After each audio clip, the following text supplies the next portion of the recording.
वर्षों में हमने बहुत सारे पॉजिटिव बदलाव देखे, जैसे खेलो India, fit India, top scheme से मिलती हुई सुविधाएं, और साथ ही खिलाड़ियों का ओलंपिक में प्रदर्शन, और साथ ही 2036 में ओलंपिक को होस्ट करने का भारत का vision. India and the UPI is our biggest achievement. I believe that's been one of the finest things that have happened. The GST, of course, has been a huge success. I think the revenue collections have demonstrated that. Chef होने के नाते मैं इतना कह सकता हूँ कि जो भारत के खाने की जितनी प्रशंसा अब हुई है वो शायद पहले कभी नहीं थी। आदरणीय प्रधानमंत्री श्री नरेंद्र मोदी जी ने खुद जगह जगह जाकर भारतीय खाने के बारे में हमेशा बात की है। आज इंडिया की इकोनॉमी तीसरे चौथे नंबर पे आ चुकी है, उसमें बहुत बड़ा योगदान मोदी जी के विजन का है, उनकी पूरी टीम का है। गरीब का कोई नहीं होता, अपनी जिंदगी तो बस ऐसे ही चलेगी। ये हालात नहीं बदल सकते। दशकों तक यही सोच रही, करोड़ों लोगों के सपने सपने ही रहे। पर जब नेतृत्व बदला तो सोच भी बदली और हालात भी। प्रधानमंत्री जी के 11 साल में देशवासियों की जिंदगी में सिर्फ बदलाव भर ही नहीं आया, उम्मीदों और आकांक्षाओं ने नई ऊंचाइयों को छुआ है।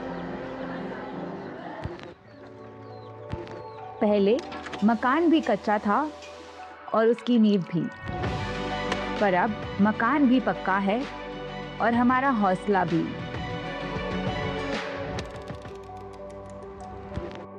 पहले जब हर छोटी जरूरत के लिए उधार लेना पड़ता था, हौसला टूट जाता था। अब पैसा सीधा खाते में आता है और सर गर्व से ऊंचा रहता है।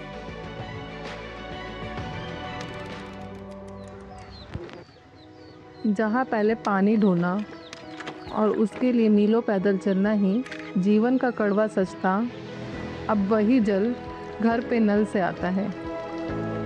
तो बचता है समय, बढ़ता है हुनर, होती है तरक्की।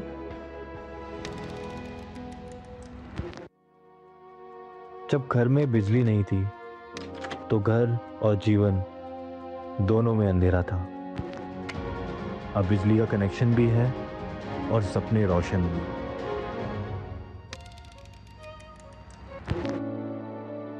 पहले इलाज का नाम सुनते ही ये डर लगता था कि कहीं कर्ज ना लेना पड़ जाए।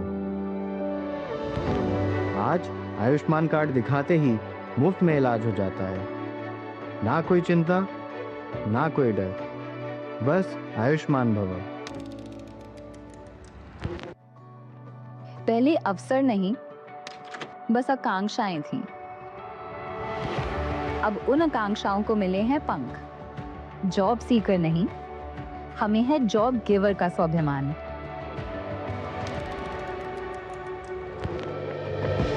बीते 11 सालों में कच्चे हौसले पक्के इरादे बन गए। जब मिला साथ तो सब देश के विकास के भागीदार बन गए।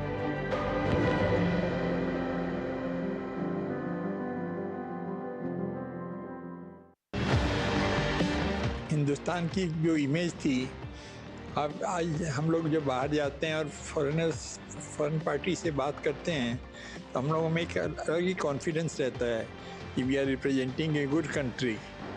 जब मोदी जी की सरकार को 1 वर्ष हुआ था, मोदी जी ने यूएन जाकर 192 देशों का साथ लेकर अंतर्राष्ट्रीय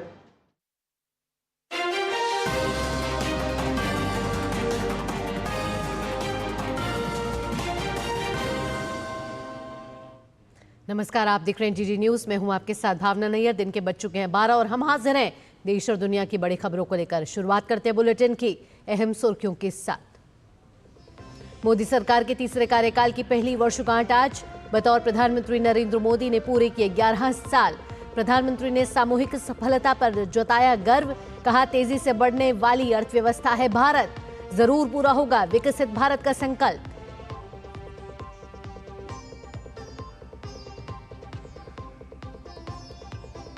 गृह मंत्री और रक्षा मंत्री ने सरकार के 11 साल पूरे होने पर दी देश को बधाई। अब से थोड़ी देर में प्रेस कॉन्फ्रेंस करेंगे बीजेपी अध्यक्ष जेपी नड्डा।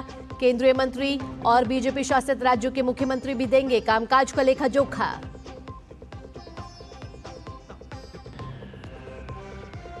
अमेरिका में आज से 12 देशों के नागरिकों के प्रवेश पर लगी पाबंदी हुई लागू। अमेरिकी राष्ट्रपति डोनाल्ड ट्रंप ने 4 जून को किया था इसे लेकर आदेश जारी।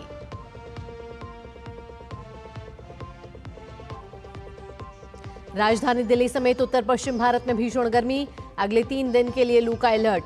वहीं आंध्र प्रदेश और कर्नाटक के कई इलाकों में आज तेज बारिश के आसार।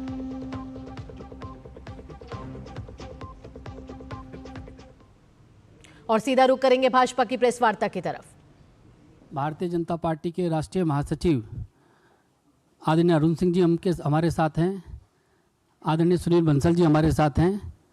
मेरा आदरणीय अध्यक्ष जी से आग्रह है कि मीडिया को संबोधित करें।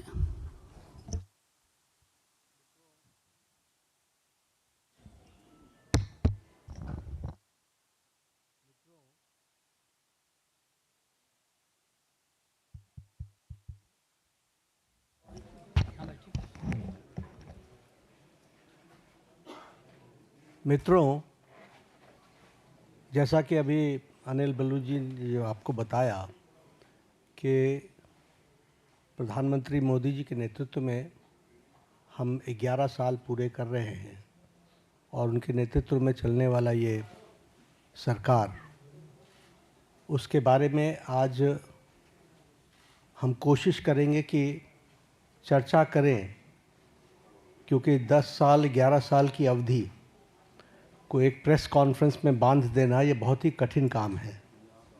लेकिन फिर भी जो विकसित भारत और विकसित भारत में अमृतकाल और अमृतकाल के लिए जो सेवा, सुशासन और गरीब कल्याण, इस पे जो समर्पित 11 साल प्रधानमंत्री मोदी जी के नेतृत्व में कार्य हुआ है, वह स्वर्ण अक्षरों में लिखे जाने वाला कार्य हुआ है।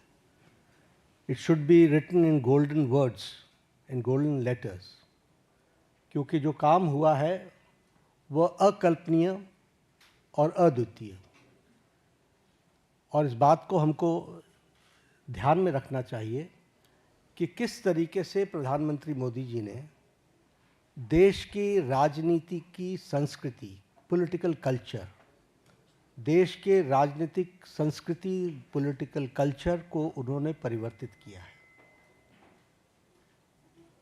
देश 11 साल पहले तुष्टीकरण पर और तुष्टीकरण के साथ साथ समाज को खंडित करके अपनी कुर्सी को सेव करना, यह एक राजनीतिक संस्कृति का तरीका बन गया था। लेकिन प्रधानमंत्री मोदी जी के आने के बाद जब मैं कहता हूं कि he change the political culture of the country, तो politics of performance, responsive government, responsible government, एक जिम्मेवार सरकार, एक जवाबदेह सरकार, और इसके साथ साथ हम ये कहेंगे कि पॉलिटिक्स ऑफ रिपोर्ट कार्ड, यानी हम अकाउंटेबल गवर्नमेंट, जो हम काम कर रहे हैं उसको हम जनता के सामने अकाउंट करते हुए चीज़ों को रखें। ये नई संस्कृति पैदा हुई, और इसलिए मैं बड़े गर्व के साथ ये कह सकता हूँ कि पिछले 11 साल में मोदी जी के नेतृत्व में चलने वाली सरकार ने भारत की राजनीति की संस्कृति को बदलकर न्यू नॉर्मल, न्यू ऑर्डर को स्थापित किया है। और यह सरकार एक असरदार सरकार है, effective government.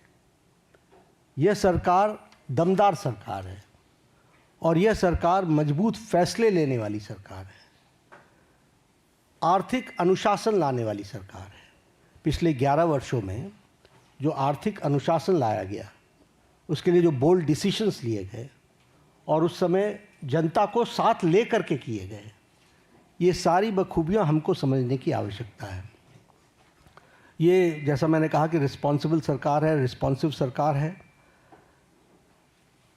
People lead government जनता को साथ लेकर के चलने वाली सरकार और पीपल्स पार्टिसिपेशन, इसको भी हमने बखूबी देखा है। और हम सब जानते हैं कि ये सरकार पिछले 11 सालों में ट्रांसपेरेंसी की नई मिसाल पेश की है। इट्स ए ट्रांसपेरेंट गवर्नमेंट और ये फ्यूचरिस्टिक गवर्नमेंट है। ये भविष्य को देख करके चलने वाली सरकार है। भविष्य को किस तरीके से हम आगे देश को ले जाना चाहते हैं, इसके बारे में सोच करके काम को करने वाली सरकार है। और इसीलिए वी टॉक अबाउट विकसित भारत, और विकसित भारत का ये अमृतकाल, और ये 10 साल 11 साल ने विकसित भारत का बेस बनाया है। This we have to understand. और इस बेस को बनाने के लिए जो भी फैसले लेने थे वो सारे फैसले लिए गए हैं। आज के दिन मैं 2014 से पीछे जाऊँ, इसकी आवश्यकता नहीं है, लेकिन हमको ये याद रखना चाहिए कि that government before 2014 was full of corruption.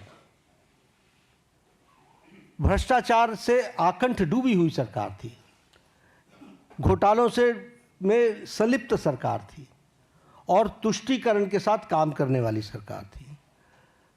एक नेगेटिविज्म का वातावरण था, कुछ नहीं बदलने वाला। लेकिन 2014 के बाद हमने ऑप्टिमिज्म देखा है। The shift, when I talk about political culture, I talk about the shift from negativism to positivism. आज हम मतलब मैं नहीं, भारत का आम नागरिक कहता है मोदी है तो मुमकिन है। मोदी जी के बारे में ये धारणा बनना कि वह समस्याओं का सॉल्यूशन करेंगे और समस्याओं को सॉल्व करेंगे, ये आम व्यक्ति की धारणा बन गई है। और इसीलिए हम ये भी कह सकते हैं कि ऑप्टिमिज्म में विकास, आविष्कार और नवाचार, ये तीनों चीज़ें जुड़ी हैं। आज हम डेवलपमेंट भी कर रहे हैं और उसके साथ साथ हम बेस्ट प्रैक्टिसेस भी ला रहे हैं, नवाचार भी हो रहा है, और इस तरीके से विकास के काम को आगे बढ़ाया है। अगर मैं मोदी जी के शब्दों में बताऊं तो उन्होंने कहा है कि this decade will prove to be the base of the development of the future विकसित भारत। और इसी काम को लेकर के जो हम लोगों ने उनके नेतृत्व में जो उन्होंने नीतियां दी, परफॉर्म, ट्रांसफॉर्म, रिफॉर्म, इसको हर पॉलिसी में हम सबको देखने को मिलता है, हर नीति में हमको देखने को मिलता है। एवरी पॉलिसी आप देखेंगे तो इट्स डिफरेंट। पुरानी पॉलिसीज में भी जो चेंजेस आई हैं वो इसलिए कि रिफॉर्म चाहिए, और उसी के साथ साथ हमको ट्रांसफॉर्म करना है और इसके लिए परफॉर्म करना है। और एक बेसिक प्रिंसिपल पिछले 11 वर्षों में हम लोगों ने अडॉप्ट किया, और ये मोदी जी की ही सोच रही है, सबका साथ, सबका विकास, सबका विश्वास, सबका प्रयास। बहुत चैलेंजेस भी आते हैं, लेकिन उसके बावजूद भी अंडरलाइनिंग प्रिंसिपल हमारा बड़ा स्पष्ट रहा है। अब मैं अगर बोल्ड डिसीजंस की बात करूं तो मैंने कहा कि इतने एक प्रेस कॉन्फ्रेंस में 11 वर्षों के बोल्ड डिसीजंस बता देना ये मेरे लिए बहुत कठिन होगा, लेकिन आर्टिकल 370 को एब्रोगेट करना, पॉलिटिकल नैरेटिव बन चुका था कि दिस इज नॉट पॉसिबल। देश मान चुका था कि दिस इज नॉट पॉसिबल, और वो आर्टिकल 370 धाराशाही हुआ और एब्रोगेट हुआ, वो हम सबको पता है। और आप ही सोचिए, जम्मू कश्मीर के इलेक्शंस को आप कहते थे महज फॉर्मेलिटी है, आप ही लोग कहते थे, सब लोग। लोकसभा में टर्नआउट 58.46% रहा, और विधानसभा JNK के इलेक्शन में turnout was 63%। This is the change and this is the result of the bold decision taken. अगर हम उसी तरीके से बात करें एबॉलिशन ऑफ ट्रिपल तलाक, सब लोग जानते हैं कि ट्रिपल तलाक मानवता के लिए और ह्यूमैनिटी के लिए और महिलाओं के लिए एक बहुत बड़ी त्रासदी थी, ट्रेजेडी थी, लेकिन चुप बैठे हुए थे। सुप्रीम कोर्ट भी बोल रहा था, लेकिन ये बोल्ड डिसीजन लेना और ट्रिपल तलाक को समाप्त करना, जबकि इस्लामिक कंट्रीज में और हमारे नेबरिंग कंट्रीज में कहीं भी ट्रिपल तलाक नहीं है। Bangladesh, Pakistan, Afghanistan, Syria, Iran, Iraq, Malaysia सब डोमिनेटेड मुस्लिम देश रहे हैं और इस्लामिक देश रहे हैं, लेकिन यहाँ भी ट्रिपल तलाक नहीं था और हमारे यहाँ ट्रिपल तलाक चल रहा था। एक बोल्ड डिसीजन लिया गया। उसी तरीके से enactment of the new Waqf act हम लोग डिस्कशन कर रहे हैं। वी नो किस तरीके से एक नैरेटिव बनाने का प्रयास हुआ, लेकिन in the interest of the nation, देश के इंटरेस्ट में और उस कम्युनिटी के इंटरेस्ट में वक्फ बोर्ड बनाने की न्यू एनैक्टमेंट की आवश्यकता थी। वो बोल्ड डिसीजन लिया गया। उसी तरीके से सिटीजन्स अमेंडमेंट एक्ट, उसी तरीके से डीमोनेटाइजेशन, उसी तरीके से मोर देन 3 डिकेड्स हम विमेन रिजर्वेशन की तरफ नहीं बढ़ पाए, लेकिन 33% विमेन रिजर्वेशन देने का काम प्रधानमंत्री मोदी जी के नेतृत्व में हुआ। और उसी तरीके से अगर हम देखें इकोनॉमिक डिसिप्लिन के लिए, इकोनॉमिक डिसीजन में भी बहुत गहरी सोच के साथ जो आर्थिक जगत को बहुत तीव्र गति से आगे खड़ा कर सके, इसके लिए निर्णय लिए गए। प्रेजेंटेशन ऑफ बजट का एडवांसमेंट, हम अभी भी ब्रिटिश की दुनिया में जी रहे थे, ब्रिटिश काल में जी रहे थे, उसको एडवांस करना, उसके साथ साथ प्लान और नॉन प्लान एक्सपेंडिचर को अलग अलग जो डिस्टिंक्शन था उसको समाप्त करना, ताकि हम बेटर किटी का उपयोग कर सकें। हमारे अश्विनी जी बैठे हुए हैं। रेल बजट को एसिमिलेट करना और भारत की आर्थिक जगत को एक साथ कैसे देश के लिए डेवलप किया जा सकता है उसको करना। आप भी जानते हैं, हम भी जानते हैं कि हमारी इकॉनमी 10th से छलांग लगा करके 5th पर पहुंच गई और अब जो इंटरनेशनल मॉनेटरी फंड का जो अब नया डेटा आ रहा है वो हमको 4थे स्थान पर ला रहा है और हम 4थे स्थान की तरफ हम अग्रसर हुए हैं और हम 4th straight consecutive 4th straight में हम अपने ग्रोइंग इकॉनमी में इस ईयर भी हम सबसे आगे हैं। और उसी तरीके से हम देखें फास्टेस्ट ग्रोइंग इकॉनमी के रूप में हमारा 4था साल लगातार चल रहा है।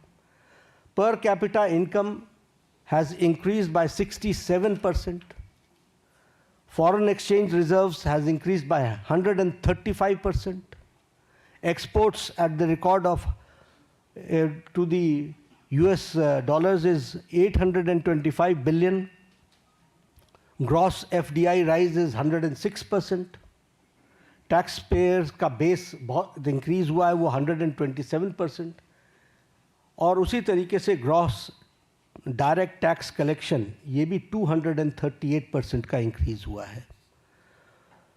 अगर एजेंसीज़ की बात करें तो bright spot international monetary fund Bharat की इकॉनमी को IMF बोलता है, वर्ल्ड बैंक हमारे को fastest growing economy major economy in the world कहता है, और वर्ल्ड इकोनॉमिक फोरम हमको वो कहता है कि India is all set for as a primary engine of the global economic growth in 2025 and 26। यानी सारी विपरीत परिस्थिति में भारत की इकॉनमी सुदृढ़ और सक्षम तरीके से आगे बढ़ रही है, ये हमको ध्यान में रखना चाहिए। जब हम रिस्पॉन्सिव गवर्नमेंट की बात करते हैं तो प्रोएक्टिव डिसीशंस एक नहीं अनेकों हुए, और राहत के काम में तो हम प्रधानमंत्री मोदी जी कभी पीछे नहीं रहे। फिर चाहे बात ऑपरेशन गंगा की हो और सिटीजन्स को यूक्रेन से लाने की बात हो, प्रोएक्टिव होकर के किसी और देश ने अपने सिटीजन्स की चिंता नहीं की, लेकिन इंडिया ने, और इंडिया ही नहीं, इंडियंस के साथ साथ इंडियन फ्लैग के साथ साथ कई दूसरे देश के लोग भी यूक्रेन से बाहर आए। तो यह एक पॉजिटिव नोट के साथ, उसी तरीके से हमारे वंदे भारत मिशन जिसमें 67 लाख को लोगों को कोविड के दौरान भारत वापस, स्वदेश भारत वापस लाने का काम हुआ है। ऑपरेशन देवी शक्ति में अफ़गानिस्तान से लोगों को वापस लाए। ऑपरेशन राहत में येमेन से हम लगभग 5000 जो हमारे इंडियन सिटीजन्स थे उनको लेकर के आए, और उनके साथ साथ 41 नेशंस के जो दूसरे सिटीजन्स भी फंसे हुए थे उनको भी, मोर देन 1000 उनको भी निकाल करके लेकर के आए। ऑपरेशन मैत्री में नेपाल में हम अर्थक्वेक में सबसे आगे रहे। We were the first to reach and land in Kathmandu, और हम लोगों ने राहत कार्य किया। और अगर मैं ऑपरेशन वैक्सीन मैत्री की बात करूं तो ये बार बार मैं याद दिलाना चाहता हूँ कि मोर देन 150 कंट्रीज़ में हमने वैक्सीन को पहुँचाया और हमने कोशिश की कम से कम 48 कंट्रीज़ को तो फ्री वैक्सीन दी गई है और ये वैक्सीन मैत्री में भी हम प्रोएक्टिव रहे। कोविड मैनेजमेंट पर मैं ज़रूर बोलना चाहूँगा, क्योंकि जब मैं रिस्पॉन्सिबल और रिस्पॉन्सिव गवर्नमेंट की बात करता हूँ, देखिए ये पेंडेमिक सारी दुनिया के लिए आया था। ये पेंडेमिक इस शताब्दी का सबसे बड़ा पेंडेमिक रहा और इस पेंडेमिक में विभिन्न कंट्रीज़ ने अपने अपने तरीके से रिस्पॉन्ड किया, क्योंकि इसके रिस्पॉन्ड करने का कोई तरीका नहीं था। सब ने अपने अपने तरीके से रिस्पॉन्ड किया। लेकिन जो मोदी जी के नेतृत्व में भारत ने जिस तरीके से कोविड को रिस्पॉन्ड किया, किसी कंट्री ने नहीं किया। और किसी कंट्री, हर एक जगह कोविड की लड़ाई सरकार ने लड़ी। भारत में मोदी जी ने कोविड की लड़ाई जनता के साथ मिलकर के लड़ा।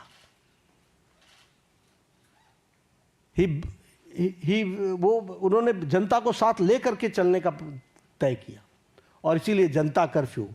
दूसरे देशों में लॉकडाउन के खिलाफ आंदोलन हो गए, वैक्सीनेशन न लेने के आंदोलन चले, लेकिन भारत अकेला देश है जिसने 220 crore double dose free of cost लगा करके world's largest and the fastest vaccination programme हुआ है। तो आप बताइए कि ये रिस्पॉन्सिबिलिटी और रिस्पॉन्सिव सरकार का किस तरीके से उसको पूरा करने का प्रयास हुआ है, ये मैं कोविड के बारे में ज़रूर बताना चाहूँगा। पिछले दशक में हमने समाज के सभी वर्गों की चिंता की है, फिर चाहे वो हमारे शेड्यूल कास्ट भाई हैं, फिर चाहे वो हमारे ओबीसी भाई हैं, फिर चाहे वो हमारे ट्राइबल भाई हैं, सबकी हमने चिंता की है। उनके लिए हर एक के लिए अलग अलग नीतियाँ, अलग अलग कार्यक्रम, स्कॉलरशिप्स इस तरीके से देने का काम भारत सरकार ने किया है। अब यहाँ पर मैं स्कीम्स गिनाना शुरू करूँगा तो एक घड़ी लग जाएगी, लेकिन all schemes dedicated to SC, ST और हमारे OBC भाई, इनके लिए चिंता की गई। उसी तरीके से महिलाओं के लिए विशेष करके ध्यान दे करके विमेन लेड गवर्नमेंट, विमेन को आगे रख कर के बढ़ाने का काम करना, यह काम भी हमारी सरकार ने बखूबी किया है। और जब हम ये विमेन की बात करते हैं, फिर हेल्थ के सेक्टर में आप ले लीजिए, right from conception to delivery, फिर डिलीवरी के बाद vaccination, all programmes have been taken by government of India, all programmes. उसी तरीके से मैटरनिटी लीव, उसको 12 से 26 वीक्स तक बढ़ाना विथ सैलरी, विथ पेमेंट, और उसके साथ साथ बच्चे पैदा होने पर उनको मातृवंदना में योजना के साथ फाइनेंशियली सपोर्ट करना, ये सारी चीज़ें बताती है। और उसी तरीके से अगर हम देखें तो महिलाओं को, फिर चाहे आपने देखा इसरो में भी जब तस्वीर आई, जब चंद्रयान पे उतरा था, तो सबसे ज़्यादा आपको वहाँ पर साइंटिस्ट महिलाएं दिखी थी। अगर आप देखें तो पायलट्स बनाने से लेकर के, आर्मी में कमीशन देने से लेकर के, NDA में भर्ती से लेकर के, अभी NDA से भी पास आउट हो गए हमारे गर्ल स्टूडेंट्स, गर्ल कैडेट्स, सैनिक स्कूल में ऑल 73-76 हमारे जो सैनिक स्कूल्स हैं, 73 सैनिक स्कूल्स, उसमें उनको एडमिशन मिलना। इसके साथ साथ लखपति दीदी, और लखपति दीदी के साथ साथ हमारे सेल्फ हेल्प ग्रुप्स को प्रमोट करना। तो समाज के जो वर्ग जिनको थ्रस्ट देना चाहिए था, वो थ्रस्ट देने का काम 11 साल में हुआ है। SC, ST, OBC और हमारे महिला वर्ग को की मेन स्ट्रीमिंग करने का काम हुआ है। स्कीम्स के बारे में अगर मैं बात जैसे बार बार कर रहा हूँ कि it will be very difficult for me कि मैं उनके आंकड़े रखने लगूँ और स्कीम्स को रखने लगूँ तो बड़ा लंबा समय चला जाएगा। जब मैं अकाउंटेबल गवर्नमेंट की बात करता हूँ तो हमने अपनी रिस्पॉन्सिबिलिटी प्रधानमंत्री मोदी जी ने ली, गरीब कल्याण। अब ये गरीब कल्याण स्लोगन नहीं था, 70 साल से गरीबी हटाओ का नारा लेकर के हम नहीं चले रहे, हमने गरीब कल्याण करके दिखाया है। और आंकड़े इस बात के सबूत हैं कि 25 करोड़ लोग आज गरीबी की रेखा से बाहर आ चुके हैं। और ये मेरे आंकड़े नहीं हैं, ये आंकड़े नीति आयोग के हैं, ये आंकड़े इंटरनेशनल फोरम्स के, इकोनॉमिक फोरम्स के हैं। और उसी तरीके से extreme poverty has dropped by 80% decline.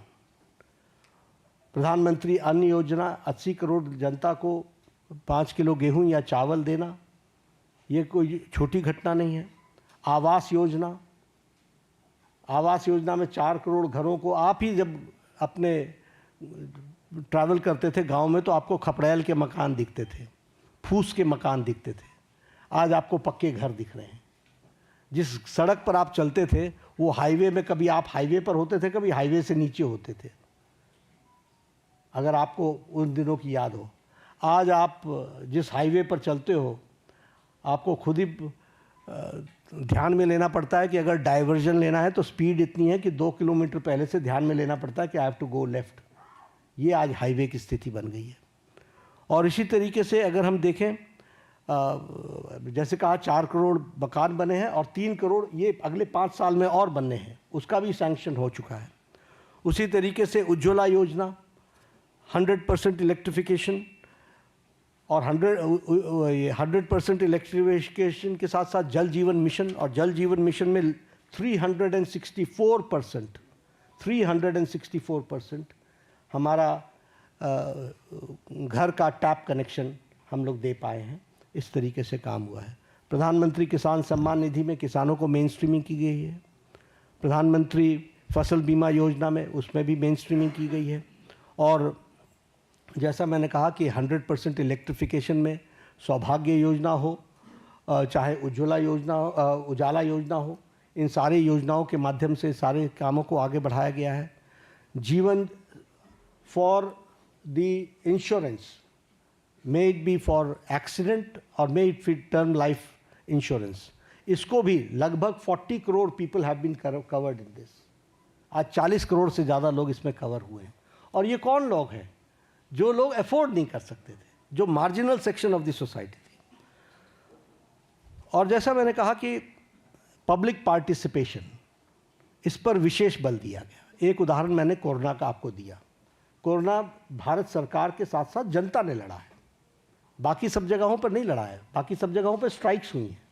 They have rejected the initiatives taken by government. Vaccination का भी हो चाहे लॉकडाउन का भी हो, हर एक मामले में उनको विरोध हुआ है।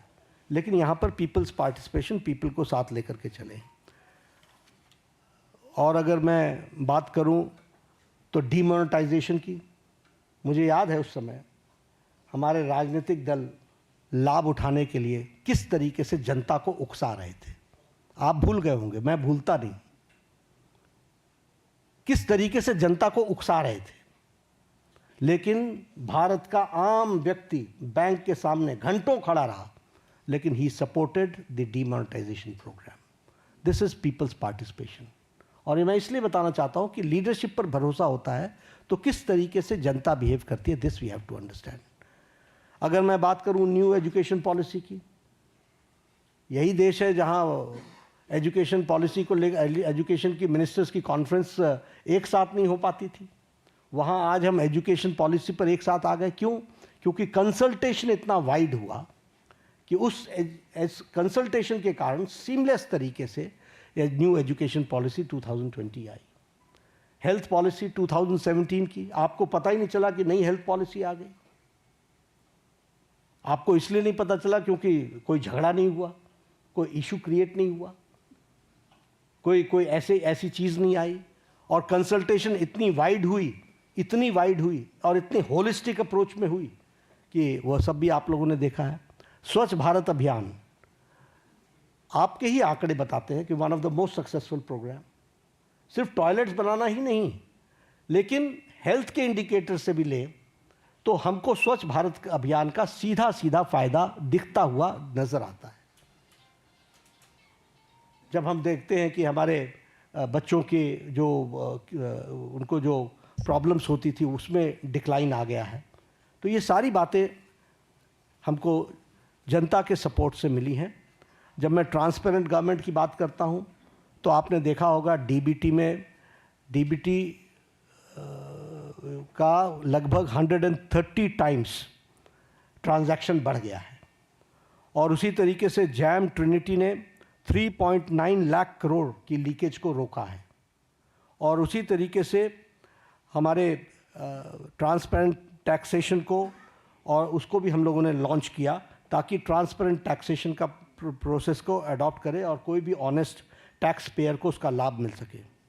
प्रगति के माध्यम से सारी स्कीम्स को एक तरीके से कोशिश की गई है कि जो रुके हुए प्रोजेक्ट्स थे जिसके बारे में चर्चा नहीं होती थी वह भी चर्चा हो और उसको भी सही ढंग से हम जनता के लिए समर्पित कर सके, इस बात को का प्रयास हुआ है।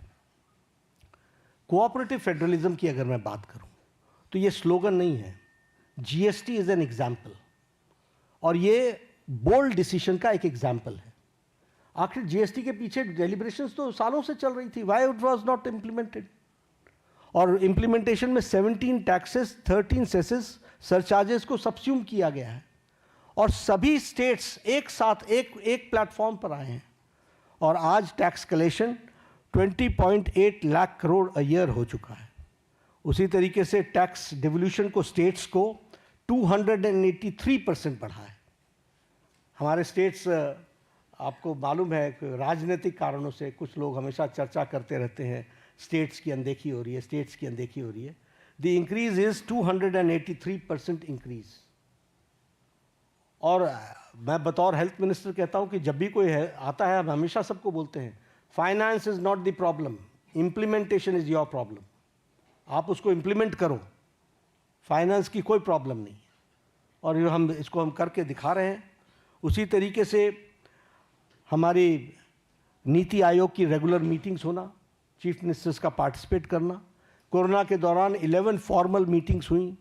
इसलिए कोऑपरेटिव फेडरलिज्म में सबको साथ लेकर के चलने का मोदी जी का मन और मोदी जी के द्वारा हमेशा उसको आगे बढ़ाने का काम किया गया है। और स्टेट्स को, और प्रधानमंत्री जी ने तो कई बार कहा है कि अगर देश को आगे बढ़ाना है तो हमको प्रदेशों को आगे बढ़ाना पड़ेगा।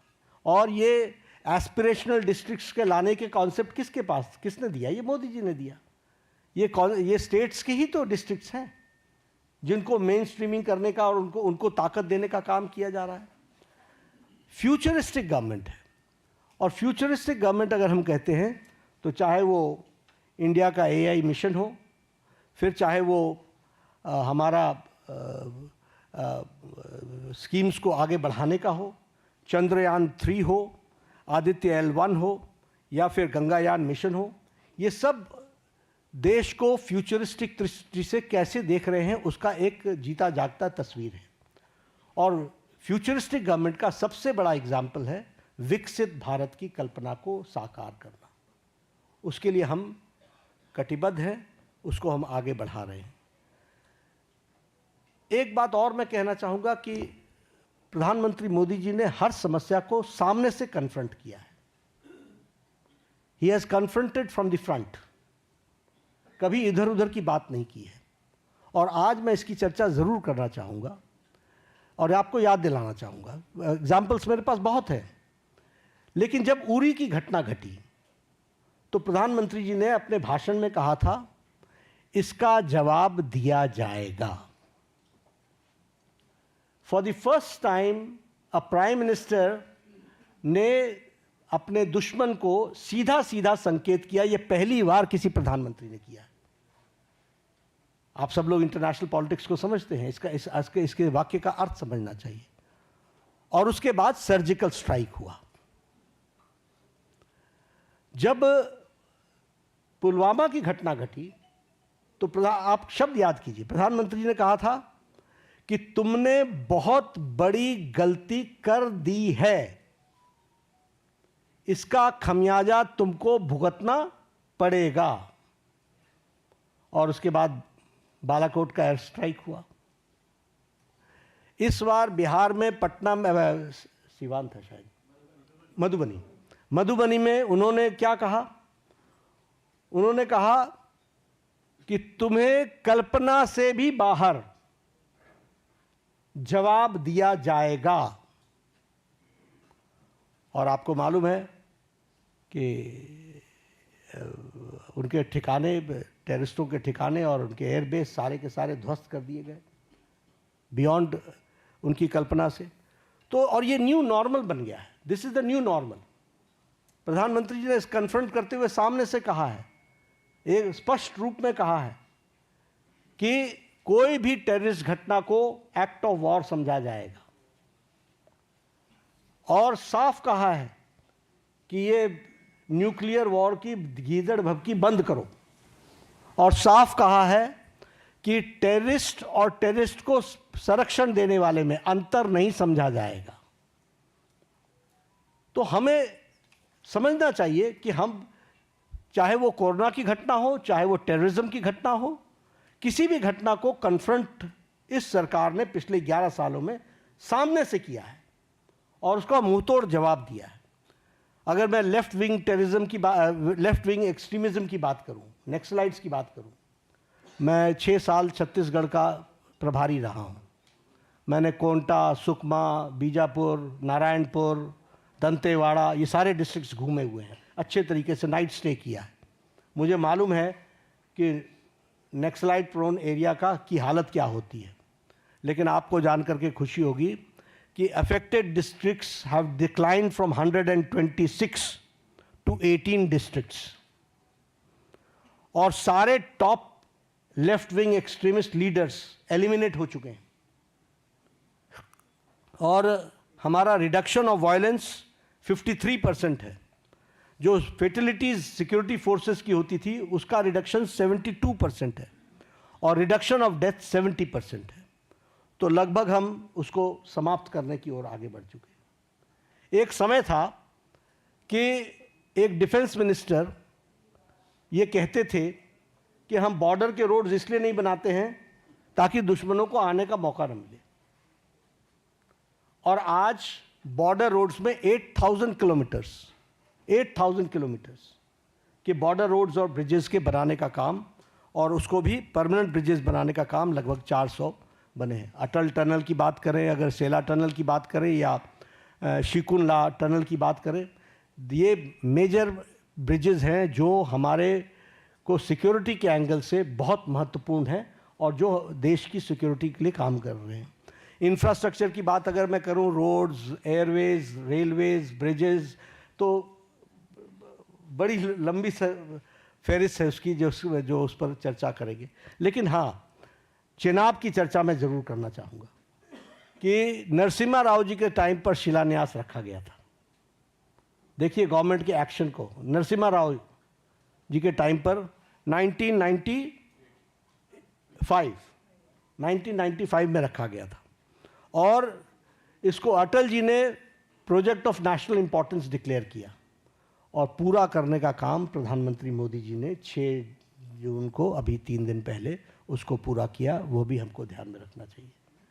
तो इसलिए समस्याओं को टालते रहना ये इस सरकार की न रीति रही न नीति रही।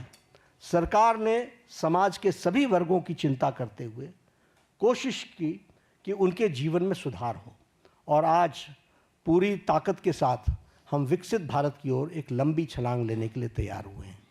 पिछले 11 वर्षों में मैंने पहले कहा कि अनइमेजिनेबल, जो किसी ने कल्पना नहीं की थी, वो काम हुए हैं, और इसके साथ साथ पिछले 11 साल में देश को एक विकसित भारत की तरफ ले जाने में और समाज के सभी वर्गों को साथ लेकर के चल करके आगे बढ़ने में प्रधानमंत्री मोदी जी का नेतृत्व सफल रहा है।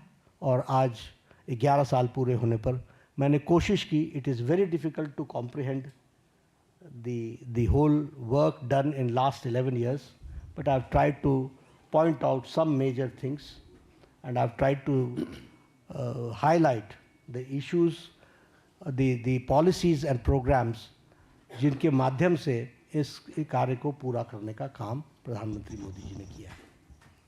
धन्यवाद। बहुत बहुत धन्यवाद आदरणीय राष्ट्रीय अध्यक्ष जी।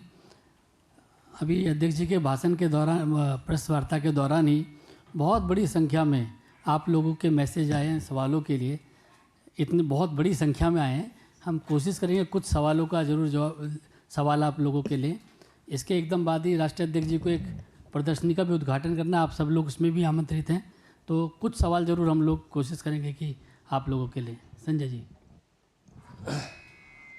Devendra Parashar, India TV. Sir, मेरा सवाल ये है, और पहलगाम हमला और ऑपरेशन सिंदूर के बैकग्राउंड में रक्षा के क्षेत्र में, सामरिक क्षेत्र में या फिर विदेश नीति को लेकर जो उपलब्धियां रही मोदी सरकार के अंतर्गत, और एलओपी राहुल गांधी जैसे सवाल खड़े कर रहे हैं कि जैसे कोलैप्स कर गई या ऑपरेशन सिंदूर चली गई, कितने फाइटर जेट हमारे नुकसान हुए, इन आलोचनाओं को कैसे देखें? देखिए, मैं यही इसी तरीके से देखता हूं कि भगवान उनको सद्बुद्धि दे, क्योंकि उनका उद्देश्य कम से कम समझना बड़ा मुश्किल है। ऑल पार्टी मीटिंग में आते हैं तो कहते हैं हम देश के साथ खड़े हैं, बाहर जाते हैं तो प्रश्न खड़े करते हैं, और प्रश्न भी वो खड़े करते हैं जो बेबुनियाद हैं। इसलिए इस तरीके का नैरेटिव बनाने का काम, मैं सिर्फ एक यही कह सकता हूं कि एक गैर जिम्मेदाराना विपक्ष की भूमिका वो अदा कर रहे हैं। रामनारायण श्रीवास्तव।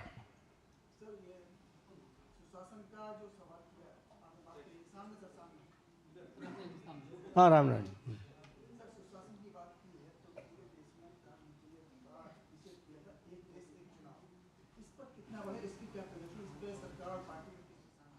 देखिए, पार्टी सक्रिय है और पार्टी एक्टिवेटेड है। जनता में जनमानस बने, इसके बारे में चर्चा हो, ये पीपल्स मूवमेंट भी बने और इनैक्टमेंट भी हो, हम कमिटेड हैं। नीरज पांडे।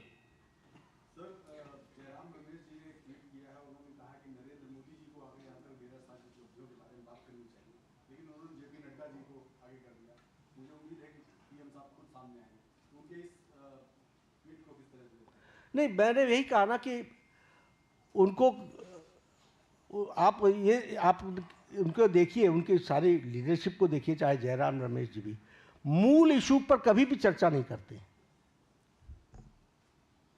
राष्ट्रीय अध्यक्ष आकर के प्रेस कॉन्फ्रेंस कर रहा है, ये गलत है क्या?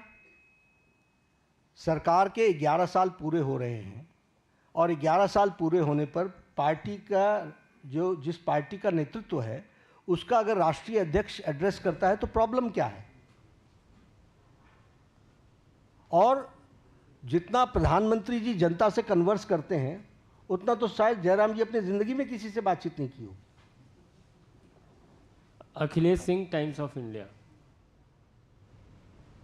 तो मोदी सरकार के 11 साल बेमिसाल, जिसमें हमको दिखा संकल्प, साधना, समर्पण का स्वर्णिम कालखंड।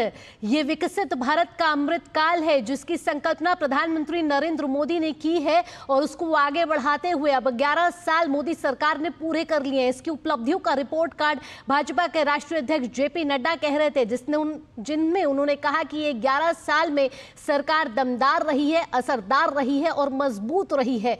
मेक इन इंडिया से लेकर डिजिटल क्रांति तक, डिजिटल साथ ही साथ सर्जिकल स्ट्राइक से लेकर डिजिटल क्रांति तक और लोकल से ग्लोबल तक प्रधानमंत्री नरेंद्र मोदी ने जिस विजन को रखा था साल 2014 में और अब हम 2025 में पहुंच चुके हैं, ये संकल्प से सिद्धि का दौर है। जब प्रधानमंत्री नरेंद्र मोदी 2014 में प्रधानमंत्री के तौर पर उन्होंने शपथ ली थी और अब मोदी 3.0 की पहली वर्षगांठ आज पूरा देश मना रहा है। ऐसे में देख रहे हैं कि ये 11 साल किस तरीके से उपलब्धियों से भरे रहे हैं, जिसमें कई ऐतिहासिक और महत्वपूर्ण फैसले लिए गए हैं। फिर चाहे वो उज्ज्वला योजना हो, प्रधानमंत्री आवास योजना हो, आयुष्मान भारत हो, स्वच्छ भारत मिशन हो, ऐसे तमाम वो योजनाएं हैं जो सिर्फ कागजी नहीं, उन्हें अमल में भी लाया गया है। और ये उपलब्धियां साफ तौर पर दिखाती हैं कि ये सेवा और सुशासन के 11 साल हैं जिसे मोदी सरकार के कार्यकाल में पूरा किया गया है और अब विकसित भारत के संकल्प के साथ इसे आगे ले जाया जा रहा है। यहां रुक रहे हैं एक छोटे से ब्रेक के लिए, खबरें और भी हैं, आप जुड़े रहिए डीडी न्यूज के साथ।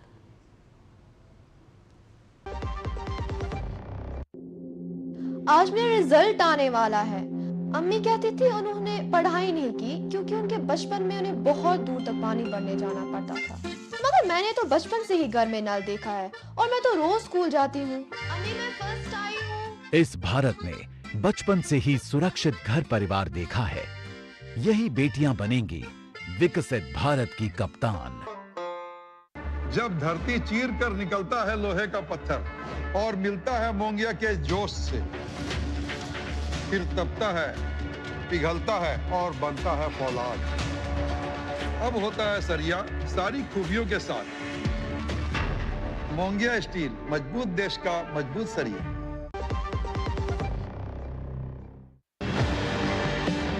पिछले कुछ वर्षों में हमने बहुत सारे पॉजिटिव बदलाव देखे, जैसे खेलो India, fit India, top scheme से मिलती हुई सुविधाएं और साथ ही खिलाड़ियों का ओलंपिक में प्रदर्शन और साथ ही 2036 में ओलंपिक को होस्ट करने का भारत का vision.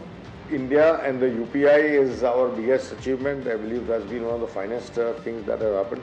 The GST, of course, has been a huge success. I think the revenue collections have demonstrated that. Chef होने के नाते मैं इतना कह सकता हूँ कि जो भारत के खाने की जितनी प्रशंसा अब हुई है वो शायद पहले कभी नहीं थी। आदरणीय प्रधानमंत्री श्री नरेंद्र मोदी जी ने खुद जगह जगह जाकर भारतीय खाने के बारे में हमेशा बात की है। आज इंडिया की इकोनॉमी तीसरे चौथे नंबर पे आ चुकी है। उसमें बहुत बड़ा योगदान मोदी जी के विजन का है, उनकी पूरी टीम का है। गरीब का कोई नहीं होता, अपनी जिंदगी तो बस ऐसे ही चलेगी। ये हालात नहीं बदल सकते। ब्रेक के बाद आपका स्वागत है और हम आपको बता रहे हैं कि मोदी सरकार के 11 साल बेमिसाल पूरे हो चुके और मोदी 3.0 की आज पहली वर्षगांठ बनाई जा रही है। आज ही का दिन 9 जून 2024 को जब प्रधानमंत्री नरेंद्र मोदी ने तीसरी बार प्रधानमंत्री के तौर पर शपथ ली थी और ये 11 साल भाजपा कह रही है कि पूरी उपलब्धियों से भरे रहे हैं, जहां मेक इन इंडिया से लेकर डिजिटल क्रांति की बात हो रही है, सर्जिकल स्ट्राइक से लेकर ऑपरेशन सिंदूर की बात हो रही है और साथ ही साथ कई महत्वपूर्ण फैसले जो यहां लिए गए हैं, जिसमें मोदी सरकार की जिस तरीके से राजनीतिक इच्छा शक्ति है उसको दर्शाया जा रहा है और राजनीतिक इच्छा शक्ति की जो संस्कृति बदली है मोदी सरकार ने उसको भी बताया जा रहा है और कैसे प्रधानमंत्री नरेंद्र मोदी इस समय दुनिया के सबसे बड़े लोकप्रिय नेता बन गए हैं और ये उपलब्धियां सरकार की दर्शा रही हैं कि प्रधानमंत्री नरेंद्र मोदी ने जो विजन दिया था, सबका साथ, सबका विश्वास, सबका विकास और सबका प्रयास के साथ, ये संकल्प से सिद्धि की विकास यात्रा मोदी सरकार के कालखंड में पूरी होती हुई नजर आ रही है और विकसित भारत के संकल्प के साथ अब ये आगे बढ़ रही है। इस समय हमारे साथ विशेष मेहमान चर्चा के लिए जुड़ गए हैं। आप है समीर चौगांवकर, जो वरिष्ठ पत्रकार हैं। समीर जी, बहुत बहुत स्वागत है आपका डीडी न्यूज में। सबसे पहले आपसे पूछना चाहूंगी, ये जो मोदी सरकार के 11 साल बेमिसाल की बात कर रही है और भाजपा लगातार अपनी उपलब्धियां गिनवा रही है, इसमें हमने देखा है कि कई ऐतिहासिक फैसले लिए गए हैं और ये ऐतिहासिक फैसले सिर्फ कागजी नहीं, इनको अमल में लाया गया है और कोशिश यही थी कि जिन 4 पिलर्स की प्रधानमंत्री नरेंद्र मोदी बात करते हैं, फिर चाहे वो किसान हो, महिला हो, युवा हो और साथ ही साथ अनुसूचित जाति हो, इन सभी को केंद्रित करके इन योजनाओं को अमल में लाया गया है।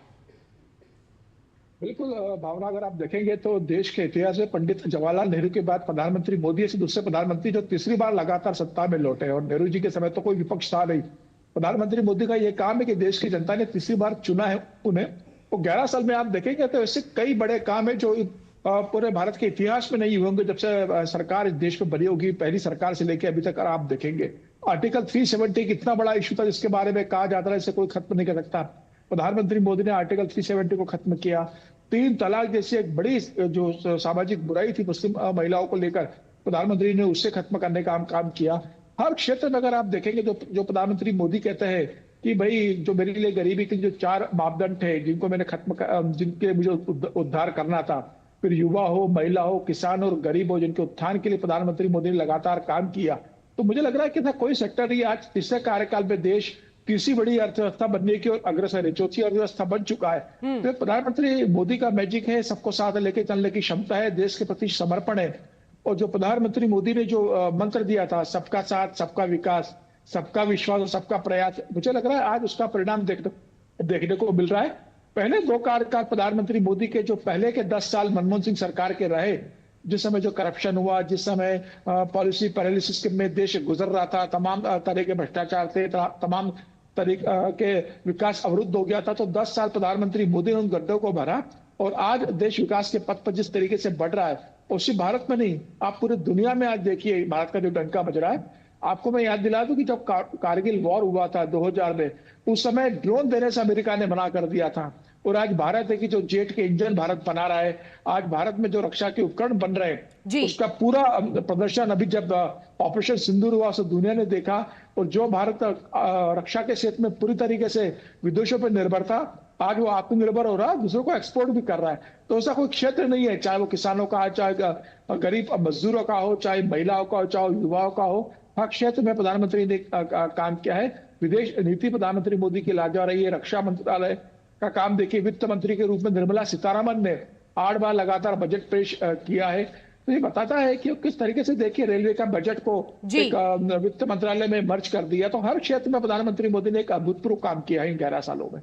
बिल्कुल, हमारे साथ हमारे संवाददाता शैलेंद्र भी जुड़ गए। शैलेंद्र, आप भाजपा की प्रेस कॉन्फ्रेंस कवर कर रहे थे। हमने सुना कि भाजपा के राष्ट्रीय अध्यक्ष ने जिस तरीके से मोदी सरकार की उपलब्धियों को गिनवाया, और साथ ही साथ साफ तौर पर दिख रहा था कि जिस तरीके से उन्होंने दमदार आवाज में कहा कि ये सरकार दमदार है, पारदर्शी है, असरदार है, मजबूत है, और ये 11 सालों में जो अमृत काल दिखा है विकसित भारत का, ये एक स्वर्णिम कालखंड है जो आने वाले सालों में एक फाउंडेशन बनकर आगे बढ़ता हुआ नजर आ रहा है।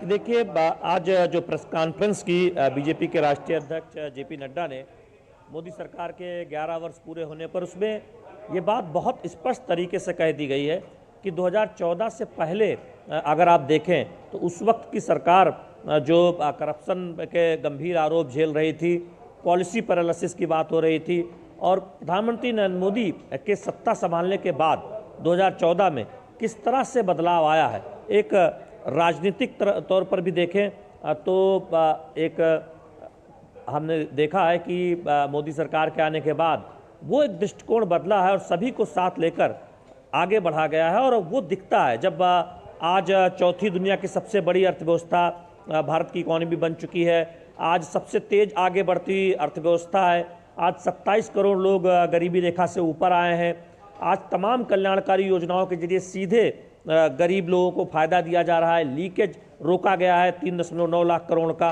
तो दरअसल एक तरफ उन फैसलों की बात है जिससे आर्थिक वृद्धि सुनिश्चित की गई है, चाहे वो सड़कों का निर्माण हो, रेलवे का निर्माण हो, नई ट्रेन शुरू करना हो। दूसरी तरफ बोल्ड फैसलों का भी जिक्र किया गया कि बार बार ये चर्चा होती थी कि 3 तलाक पर रोक होनी चाहिए। तमाम मुस्लिम देश जो पड़ोसी देश है वहाँ पर भी 3 तलाक नहीं था, लेकिन भारत में तुष्टीकरण की वजह से इस पर रोक नहीं लगाई जाती थी। मोदी सरकार ने ये काम किया, 3 तलाक पर रोक लगाने का काम किया, अनुच्छेद 370 को रद्द करने का काम किया, जिसकी एक तरह से कहा जाता था कि इसे शायद ही कोई सरकार कर पाए, लेकिन बोल्ड फैसला लेते हुए मोदी सरकार ने ये काम करके दिखाया है। तो दरअसल आज की प्रेस कॉन्फ्रेंस में विकसित भारत का जो एक लक्ष्य है उसके प्रति जो प्रतिबद्धता है मोदी सरकार की, उसको सामने रखा गया है। 11 वर्षों के प्रदर्शन का लेखा जोखा सामने रखा गया है कि ये रिपोर्ट कार्ड देने वाली सरकार है, और साथ ही साथ उन बोल्ड फैसलों का जिक्र किया गया है जो प्रधानमंत्री नरेंद्र मोदी की अगुवाई में लिया गया है। बिल्कुल, जो बुलंद फैसले इस 11 साल में नरेंद्र मोदी के नेतृत्व में केंद्र सरकार ने लिए हैं, उसकी रिपोर्ट कार्ड इस समय भाजपा ने पेश की है। यहाँ हमारे साथ समीर जी भी जुड़े हैं। समीर जी, जब 2014 में प्रधानमंत्री नरेंद्र मोदी ने शपथ ली थी तो देश उस बागडोर को संभाला था प्रधानमंत्री नरेंद्र मोदी ने, जब देश की दिशा तय नहीं थी, और साथ ही साथ जिस तरीके की बात कर रहे हैं कि पॉलिसी पैरालिसिस के दौर से गुजर रहा था, आकांक्षाएं तो पूरी थी लेकिन नीति साफ नहीं थी। प्रधानमंत्री नरेंद्र मोदी आए, कई बड़े फैसले उनकी सरकार ने लिए। आज कहीं आप देख रहे हैं कि 11 साल बाद भारत आत्मविश्वास से भरा हुआ है, आत्मनिर्भर नजर आ रहा है, और साथ ही साथ सिर्फ 11 साल नहीं, आगे कि जो 2047 के विकसित भारत का विजन है उसको किस तरीके से साकार किया जाए, उस विजन के साथ आगे बढ़ता हुआ नजर आ रहा है। देखिए, निश्चित इसमें कोई दो राय नहीं। प्रधानमंत्री मोदी ने जब 2014 में देश की बागडोर संभाली थी तो उन्होंने देश की राजनीतिक संस्कृति को बदलने का सबसे बड़ा काम करा। जो कहा जाता था कि सरकार में आते हैं तो भ्रष्टाचार होता है, करप्ट होते, नेता लोग पैसा बनाते। 11 साल में आप बता दीजिए एक भी प्रधानमंत्री के किसी मंत्री के ऊपर भ्रष्टाचार का आरोप लगा हो, तो भ्रष्टाचार के आरोप में किसी का इस्तीफा हुआ हो। प्रधानमंत्री मोदी ने जो कहा था कि प्रधान सेवक हूँ, एक सेवक के रूप में देश के 140 करोड़ देश की जनता को मुझे सेवा करना है, जो प्रधानमंत्री मोदी ने विजन रखा है, उनके कैबिनेट ने उसे लागू करने का काम किया है और प्रधानमंत्री मोदी ने खुद वॉच किया। आप देखिए महिलाओं के लिए 33% आरक्षण का जो बिल लोकसभा में और राज्यसभा में प्रधानमंत्री ने पास किया है, कितना बड़ा डिसीजन है। वन नेशन वन इलेक्शन, जो कोई कल्पना नहीं कर सकता था कि जो 1967 के बाद टूट गया था चक्र, कि ये हो पाएगा देश के अंदर। प्रधानमंत्री ने कहा कि देश में हर साल चुनाव होते रहते हैं, विकास की जो प्रोजेक्टिव रुक जाते हैं, तो देश को देश एक चुनाव की ओर बढ़ना होगा। आज देश एक चुनाव की तरफ बढ़ रहा है और लगभग मुझे लग रहा है 2029 में से लागू होगा। उसे तमाम तरह के जो अवरोध थे, प्रधानमंत्री मोदी उसे खत्म करने में लगे हुए और देश की 140 करोड़ जनताओं का प्रधानमंत्री मोदी के प्रति अटूट आस्था है कि जब डिमोनेटाइजेशन होता है, विपक्ष तमाम तरह के आरोप लगाता है, तब देश की जनता मोदी जी के साथ रहती है। कोरोना काल आता है, पूरी देश की जनता मोदी जी के साथ रहती है। और कोरोना काल में जो वैक्सीन का डिस्ट्रीब्यूशन रहा, फ्री में डिस्ट्रीब्यूशन किया, डबल डोज किया, 250 करोड़ वैक्सीनेशन का डिस्ट्रीब्यूशन किया, 45 से ज्यादा देशों को फ्री में वैक्सीनेशन दी, 150 से ज्यादा देशों को कोरोना वैक्सीनेशन भारत ने भेजी है। तो ये बताता है कि प्रधानमंत्री मोदी ने सिर्फ भारत के अंदर ही नहीं, जो छोटे दूसरे गरीब देश है वहां भी कोरोना के वैक्सीन भेजी थी। तो प्रधानमंत्री मोदी का जो है कि सबका साथ सबका विकास करना है, तो सिर्फ भारत के अंदर नहीं, ग्लोबली वो सबको साथ में लेकर चले। G7 जब भारत में ऑर्गेनाइज हुआ था, तो प्रधानमंत्री मोदी ने किस सक्सेसफुल तरीके से उसे ऑर्गेनाइज किया था और दुनिया को संदेश दिया था कि भारत कितना बेहतर तरीके से इसे लागू कर सकता है। और जिस तरीके से प्रधानमंत्री ने कहा था कि पूरा दुनिया एक परिवार है और सबको साथ के मिलकर चलना है। पर्यावरण को लेकर, पॉल्यूशन कंट्रोल को लेकर प्रधानमंत्री मोदी का जो लगातार पेरिस जलवायु समझौता को लेकर दुनिया को संदेश दिया है कि भाई विकसित जो देश अपने आप को मानते हैं उन्हें इस दिशा में काम करना होगा। मुझे लग रहा है प्रधानमंत्री मोदी ने सिर्फ भारत को नहीं, दुनिया को दिशा देने का काम किया है। बिल्कुल, दुनिया को दिशा देने का काम किया। और अंतर्राष्ट्रीय संबंधों की बात करें, जो जिस तरीके से प्रधानमंत्री नरेंद्र मोदी इस समय दुनिया के सबसे लोकप्रिय नेता भी बनते हुए नजर आ रहे हैं और फॉलोअर नहीं, अब भारत लीडर बनकर नेतृत्व निभा रहा है। वसुधैव कुटुंबकम की बात करता है, G20 की अध्यक्षता करता है, वैक्सीन मैत्री की बात करता है, वॉइस ऑफ ग्लोबल साउथ की बात करता है। शैलेंद्र, प्रधानमंत्री नरेंद्र मोदी के नेतृत्व में हमारे विदेश नीति कहीं ना कहीं बहुत विकास उसने लिया है और जो उसकी दिशा है वो तय की गई है प्रधानमंत्री नरेंद्र मोदी के नेतृत्व में। देखिए, G20 की बैठक जब हुई और प्रधानमंत्री नरेंद्र मोदी ने पहल की और उनकी पहल पर हमने देखा कि दुनिया ने सहमति जताई, तो दरअसल भारत अब विकासशील देशों की एक अगुवाई करता नजर आ रहा है। ग्लोबल स्तर पर जो भी बड़े वैश्विक मंच हैं उसमें भारत की भूमिका न केवल बढ़ी है बल्कि प्रभावी हुई है। और यही वजह है कि आप देखें कि आज आतंकवाद से मुकाबले की बात हो या फिर वैश्विक जो हम ग्लोबल वार्मिंग की बात करते हैं उसकी चुनौतियों से निपटने की बात हो, भारत जो स्टैंड ले रहा है, भारत जो कह रहा है, दुनिया उसको समझ रही है। हम जानते हैं कि पहलगाम आतंकी हमले के बाद जिस तरह से भारत ने कहा कि आतंकियों के खिलाफ एक जीरो टॉलरेंस की नीति होगी और हम करारा जवाब देंगे। और हम जानते हैं कि अब ये बात बहुत स्पष्ट कर दी गई है कि कोई भी आतंकी घटना अगर होती है, आतंकी हमला होता है, तो उसे एक्ट ऑफ वार माना जाएगा। तो दुनिया के सामने एक संदेश गया है कि भारत आतंकवाद के खिलाफ एक सख्त नीति ले रहा है और दुनिया को भी यही नीति एक तरह से देखें, इसी पर आगे बढ़ना होगा जिससे आतंकवाद के खतरों से निपटा जा सकता है और कोई दूसरा विकल्प नहीं है। तो भारत अब तमाम मुद्दों पर, चाहे वो अंतर्राष्ट्रीय स्तर पर व्यापार बढ़ाने की बात हो या फिर आतंकवाद से निपटने की बात हो या फिर ग्लोबल वार्मिंग को लेकर जो भारत का स्टैंड है, इन सब मुद्दों पर भारत जो स्टैंड ले रहा है, हम देख रहे हैं कि दुनिया के बाकी देश उसी स्टैंड पर आ रहे हैं या फिर भारत के साथ खड़े हो रहे हैं। तो ये एक बहुत बड़ी बात है। और इसके साथ ही साथ हम देखें कि जब संकट दुनिया में आया है तो हमने उन देशों की खुलकर मदद की है। सबसे पहले हम पहुंचे हैं, पड़ोसी देशों तक तो पहुंचे ही हैं। नेपाल में जब प्राकृतिक आपदा आई तो सबसे पहले भारत ने मदद की। आप देखें, दुनिया वैक्सीन मैत्री की तो बात होती ही है, जिसमें हमने दुनिया के तमाम देशों को मुफ्त वैक्सीन मुहैया कराई, दवाइयाँ दी। तो भारत एक ग्लोबल लीडर के तौर पर उभर रहा है, जो वास्तविक तौर पर देखे की तमाम महत्वपूर्ण भूमिका निभा रहा है। बिल्कुल, अलग-अलग और ये सेक्टर में। जनता की आस्था का प्रतीक ही है कि अब जब 11 साल पहले मुड़कर देखें तो राष्ट्रीय पुनर्जागरण की जो विकास यात्रा है वो भाजपा ने इस समय तय की है। और सबका साथ, सबका विश्वास, सबका विकास और सबका प्रयास सिर्फ नारा नहीं रह गया, ये एक क्रांति बन चुका है जिसके साथ प्रधानमंत्री नरेंद्र मोदी के साथ केंद्र सरकार आगे बढ़ती हुई नजर आ रही है। और इसी को ही ये सरकार न्यू नॉर्मल कह रही है, नया भारत कह रही है, और ये 21वीं सदी का असली परिचय है। शैलेंद्र और साथ ही साथ समीर, तमाम जानकारियों के साथ और तमाम अपने विचार रखने के लिए समीर जी आपका बहुत बहुत धन्यवाद। इसी के साथ इस बुलेटिन में इतना ही। देश और दुनिया की बाकी अहम खबरों के लिए आप जुड़े रहिए डीडी न्यूज के साथ। मुझे दीजिए अनुमति। नमस्कार।